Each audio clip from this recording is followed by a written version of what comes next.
Tanya pertama ditanyakin mah tentang BK-na kumaha sih si BK sekarang lagi sibuk naon BK. Sekarang tuh kita tuh kan kemarin baru 25 tahun anniversary si BK. Terus kita lagi bikin konten, bikin produk juga yang memang berhubungan dengan anniversary ke 25 tahun ini. Tapi dirayakan secara offline gitu. Kalau show-nya udah, itu pas tahun baru kebetulan. Show-nya udah virtual. Terus sekarang lagi bikin produknya. Bikin produk termasuk merchandising. Termasuk merchandise, gitu ya. betul. Nah, sebetulnya dengan ada fenomena pandemi gitu kan lebih banyak teralihkan ke digital gitu ya. Nah, sebetulnya lamun dari BK sendiri itu jadi kendala atau memang hal juga gitu tuh emang udah terjadi dari dulu karena kan movement si BK sendiri mah memang nggak pernah di media mainstream atau di media besar gitu kan ya, tapi pasti ibaratnya door to door tapi nyampe gitu ke sebetulnya gitu. Sebenarnya ini teh kayak sesuatu yang ya tadi kan dulu kita tuh nggak seperti ini ya. Ini tuh kita anggap sebagai tantangan baru aja sih buat BK. Tantangan baru yang memang ternyata bisa fun juga menjalankannya gitu.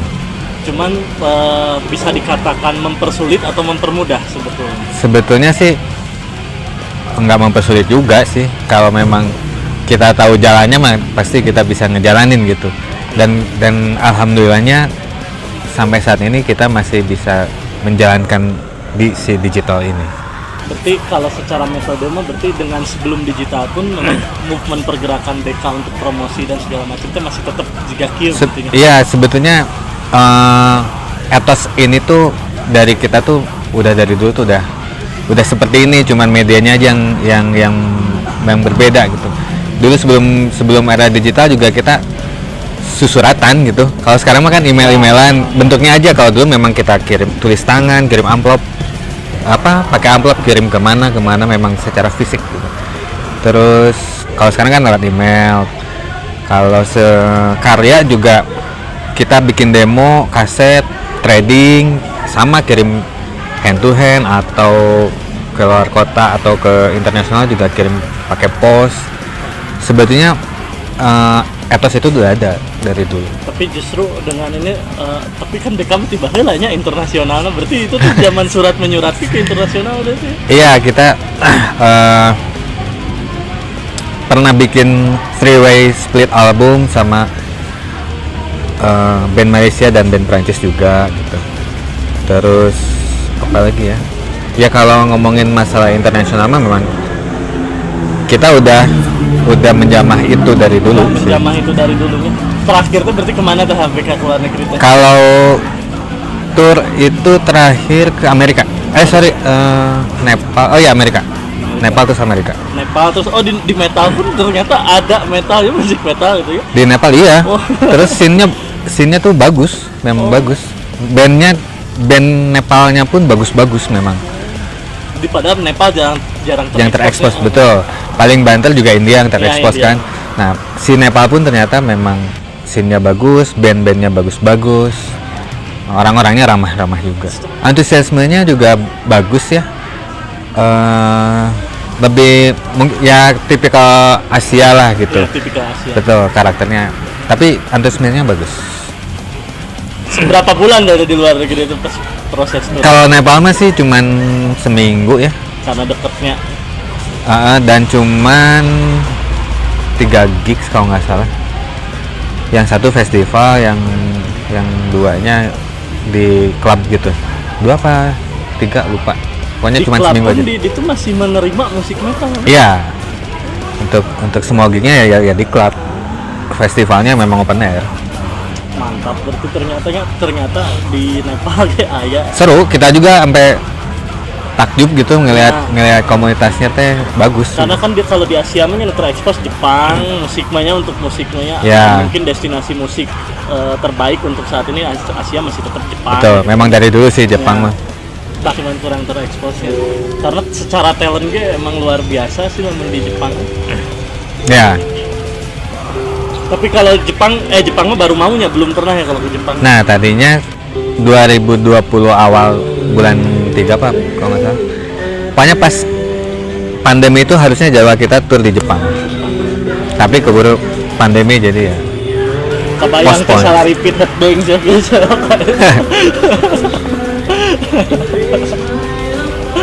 Cuma tetap mungkin lah secara crowded punya penonton Indonesia paling juara ya, masa Indonesia paling juara. Iya sih, Indonesia keren. Nah ya, bukti fanatisme itu paling tinggi mungkin juga di Indonesia ya. Terus brutal deh. Brutal, luar biasa. Kuncinya mah kita tuh selalu bermimpi, selalu punya mimpi, selalu pengen selalu ada mimpi gitu. Dan kita tuh nggak mau jalan di tempat. Itu sih sebenarnya. Kalau memang kita punya mimpi, kita harus tanggung jawab juga supaya bisa tercapai si mimpinya itu gitu. Nah, caranya adalah yang salah satunya itu tidak jalan di tempat. Ya, salah satunya kita harus memanage juga kita sendiri, terus bandnya juga, makanya butuh manajemen yang bagus, yang baik supaya memang jalannya bisa, yang kalau mulus mah enggak, tapi paling enggak masih bisa berjalan lah gitu. On the track gitu kan. Betul. Bener, pernah anjir ternyata aya gitu di Bandung band metal yang sampai keluar kemana. Ya itu apa ya? Selain dari mimpi itu juga kita tuh nggak boleh pasif. Terus jemput bola. Harus aktif. Percuma lah misalkan ada band musiknya edan halus pisan tapi nggak aktif juga. Nah, sayang gitu. Batur nggak notice, atau khususnya untuk musik ekstrim ya. Karena mau tidak mau etos DIY itu harus ada di situ. Nah, salah satunya membuat jaringan, aktif bikin jaringan koneksi dengan si A, si B di sini di sana. Itu kita tuh harus seperti itu gitu. Kita nggak bisa ngandelin karena kita musik ekstrim ya wayah nawe kudu lebih ekstra juga gitu kerjanya, bikin jaringan gitu. Secara personal main musik ekstrim itu emang dari dulu, berarti emang dari awal sudah terbentuk main musik ekstrim. Iya, dari dulu musik juga gitu, new wave, pop, rock, 80s rock juga gitu, memang dibesarkan sama mereka dan suka juga. Terus kebetulan ketemu teman-teman yang sama-sama suka, akhirnya ayo proyekan lah 80-an. Nah, The Oops gitu. Dan yang uniknya di The Oops itu Kang Ramdan main gitar. Ya, di situ saya main gitar karena ada adik juga dari Pure Saturday main bass, yang seorang main gitar, ya udah. Oh, prosesnya seperti itu ya, bukan yang main gitar itu. Enggak, memang udah ketemu asalnya kan cuma bertiga dulu nih, saya, Ade sama Ai. Ya. Terus memang udah dari awal Ai nyanyi, terus Ade main bass, saya main gitar, baru Gebek main drum. Sempat ada pemain Cinder Milo ya dulu. Ya, sempat ada Unyil main keyboard, sekarang digantiin sama Babam juga masuk. Soalnya itu beda pisan dari BK dan main gitar, tapi sebetulnya memang kalau secara pribadi basis atau gitaris atau sound engineer lah, karena Kang Ramdan itu bisa tiga-tiganya lah. Aduh, apa ya? Ya berarti tiga-tiganya lah. Karena gini, saya fun menjalankan tiga-tiganya, jadi kayaknya kalau harus milih satu dari tiga itu juga nggak bisa juga, karena jadi selama saya bisa mampu menjalankan ketiga profesi itu ya, dan alhamdulillahnya masih bisa mampu untuk menjalaninya, jadi ya syukur. Tapi lamun misalnya main gitar dan main bass, apa misalnya musiknya tetap sama? Lamun saya pribadi karena main multi alat juga nya, misalnya lamun di gitar lebih suka mainkan ini blues gitunya, tapi misalnya main bass lebih resep funky gitunya. Nah, Kang Ramdan seperti itu oke atau misalnya main gitar saya tetap bisa main metal gitu, di bass saya tetap bisa main metal. Iya gitu. Oh gitu. Jadi ya tergantung, kayak misalnya saya main gitar di dub sama 80s new wave atau 80s rock, ya begitu arahnya, main gitarnya seperti itu. Tapi kalau misalkan ada yang ngajak proyekan, Saya main gitar tapi prekannya death metal misalkan, ya mainin aja. Karena dulu sempet ya main gitar di balkoni, kayak main gitar ya balkoni. sebelum ke Burger Kill juga kan saya di balkoni, di situ saya main gitar. Jadi ya kadang main bola mah kadang di gelandang kiri, kadang di gelandang kanan gitulah. Tapi band pertama mah Infamy ya, Infamy di situ band pertama serius saya, dan di situ mainin death metal dan saya main bass. Dari Infamy baru ke balkoni. Sebetulnya enggak, dari Infamy itu ada sempat masuk sama Take Extend, hardcore. Terus pernah ada beberapa side project juga. Nah, kalau yang memang ada rilisannya itu bareng balkoni. Sampai 2004 baru stop main musik waktu itu teh. Berarti BK itu tahun berapa? Nah, 2004 tuh stop nih, saya mau pensiun lah istilahnya main musik teh, karena memang udah menjalani audio engineering juga saat itu. Jadi fokus di audio engineering di recording studio kan. Nah, dari 2004 terus 2006 teh si Burger Kill teh recording album ketiga yang Beyond Command and Despair di studio yang saya juga kerja di situ. Akhirnya kan ketemu lagi sama mereka tuh, ngobrol-ngobrol, dan belum punya basis. Nah, setelah rilis mereka ngajak 2006 berarti mereka ngajak saya untuk main bass di Burger Kill. Pas masuk berarti pas zaman almarhum atau setelah? Zaman almarhum. Zaman almarhum ya. Luar biasa. Nah, ngomong sound engineering, nah Kang, kan sebetulnya banyak. Nah, kadang teman-teman di rumah loba anu salah kaprah gitu. Jadi menganggap bahwa mixing teh namun misalnya mentahan nangis butut di mixing jadi halus gitu. Bisa dijelaskan itu sebetulnya proses mixing teh proses yang seperti apa gitu, proses mastering itu proses yang seperti apa gitu. Mixing mah bukan tukang sulap. Iya, gitu. Bukan tukang sulap kan. Yang membuat bahan butut jadi bagus gitu, enggak. Bukan itu prinsipnya, tapi mengoptimalkan bahan yang ada supaya lebih pada tempatnya lah istilahnya gitu, lebih enakan lah. Berarti di sana ada pembagian frekuensi. Betul. Basicnya itu pembagian frekuensi setiap instrumen, terus mana yang memang harus dibersihkan, mana yang memang harus dipotong atau di boost. Sebetulnya salah satu kerjaan mixing itu seperti itu, bukan yang gitarnya asalnya jelek terus jadi bagus gitu. Enggak, bukan itu sebetulnya. Tapi namun misalnya mixing untuk lagu-lagu metal gitu ya, katakanlah yang seperti BK. Kalau BK yang ngerjain AOG atau di studio? Enggak, kalau yang kemarin yang live anniversary ke-25 itu saya yang masteringnya. Kalau mixingnya itu teh sama Toteng. Berarti di luar ya kalau untuk jadi masak oleh orang lain. Nah, cuman kalau misalnya di metal ini, misalnya mixingnya itu biasa yang di busnya itu namanya biasanya gitar. Sebetulnya nggak ada patokan apa yang di bus. Kita tetap ngelihat bahannya juga sebetulnya. Berarti patokannya dari bahan. Dari bahannya, makanya sebisa mungkin mah bahannya teh memang udah harus bagus gitu. Karena akan lebih maksimal nanti pas pengerjaan mixing gitu. Itu teh basic pisan kalau nge-capture bahan teh memang udah harus bagus teh. Butut kadang masih bisa pakai autotune sih. Iya. Walaupun di metal ada fenomena itu tuh. Kalau nyanyinya growl gitu mah memang susah untuk di autotune ya, maksudnya. Makanya jadi belum pernah berarti mengalami ada yang misalnya jika kurang naik gitu.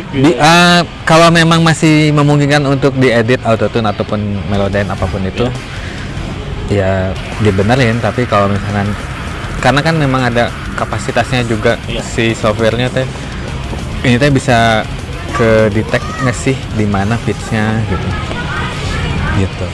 Berarti masih memungkinkan di metal lebih hebat. Kalau metalnya ada clean voice yang memang false, baru itu pasti bisa dibetulin. Berarti Masih bisanya enggak Masih perlu. bisa, masih bisa. Coba baru berarti, soalnya kan belum pernah ya. Masih bisa. Bisa-bisa aja sebetulnya, cuman nantinya gini, nanti teh tetap akan terdengar humanis nggak sih Oh iya. suara vokalnya, ada pertimbangan itu gitu. Makanya saya mah lebih menekankan sok we recordingnya dibikin semaksimal mungkin, sebagus mungkin, jangan ngandelin nanti editing di pra-mixing gitu. Sebutnya editing itu pra-mixing ya, bukan di mixing. Ya, karena mixing mah udah bener-bener plot frekuensi lah ya. Bagi-bagi frekuensi, balancing segala macam gitu. Dan belajar sound engineering itu tahun berapa? Setelah di BK? Sebelum ya? Sebelum di BK. Sebelum di BK, waktu masih nggak band-bandan, makanya fokus di audio engineering. Nah, tertarik ke sana gitu lah. Tertarik ke audio engineering gitu. Awalnya mah saya teh suka dengan komputer sebenarnya mah. Terus komputer, terus dan suka musik. Terus akhirnya ngulik apa sih yang bisa dikerjain di dalam komputer kalau yang suka musik teh. Yang berhubungan dengan musik teh. Oh, ternyata ada ini, ada software ini, software itu. Ya udah ngulik. Jadinya kecanduan sampai sekarang. Tools pertama pakai Fruity Loops atau pakai tahun biasa? Kalau untuk ya music production mah dulu mah Fruity Loops ya. Dulu Fruity Loops, terus kalau software recordingnya mah DAW-nya mah dulu teh sebelum Adobe Audition tuh apa ya? Cool Edit. Oh, Cool Edit tuh, Pro. Cool Edit, terus Cool Edit Pro kan, terus ke Adobe Audition. Terus ya udah malah saya nggak banyak ngoprek Cubase dulu mah. Langsung ke Pro Tools. Ya. Terus langsung kekinian. Mantap. Nah itu sama aja sih, maksudnya itu mah kebiasaan aja. Kalau memang orang udah nyamannya pakai Cubase ya nggak salah sih, juga. karena nggak bisa dibilang Cubase lebih bagusnya. Iya. Yang penting kan output. Tapi apakah pernah recording di handphone gitu, nyobain ekstrim? Karena kan banyak ini kan yang enggak belum pernah belum pernah. Mending di komputernya nupugu. Soalnya kebayang noise lah gitu kan. Tapi ya ini tergantung kebutuhannya buat apa dulu ya. Kalau misalkan cuman bikin demo-demoan mah ya mungkin masih oke lah gitu. Tapi kalau untuk tujuannya profesional nantinya untuk komersial misalnya, aduh asa lebar gitu. Sayang. Karena si sound engineering itu salah satu aspek penting di musik, jangan dilupakan, apalagi di dalam karya itu recording gitu ya. Jangan salah gitu. Karena bisa nyampainya si musik itu ke pendengar itu kan melalui proses eta dulu. Betul. Bisa terdengar enak atau enggak? Bisa terdengar perlu proses eta. Ya. Keren. Tapi balik lagi nih. Ini juga saya kenal tuh Kang Ramdan itu termasuk perfeksionis lah gitu. Sampai lamun main tuh memang prepare gearna, prepare lamun main gitar atau main bass segala memang benar-benar well prepare gitu. Dulu mah memang sering kan ya dulu mah ngingkik bawa ampli Bugera itu tuh karena saya pernah bareng pas di aula. Oh zaman endorse ya. Itu pakai Cora, pakai Bugera zaman itu mah endorse sama Bugera waktu itu. Bugera ya. Iya di situ ya. Iya di alasannya pakai Bugera itu waktu itu ya memang dulu tuh itu teh endorse-nya tuh satu paket ya. Bassnya Sektor, amplinya juga Bugera. Amplinya Bugera. Cuman lamun secara pribadi nih Mas, sebetulnya sound yang seperti apa yang dicarinya gitu? Kalau saya mah prinsipnya teh nggak mau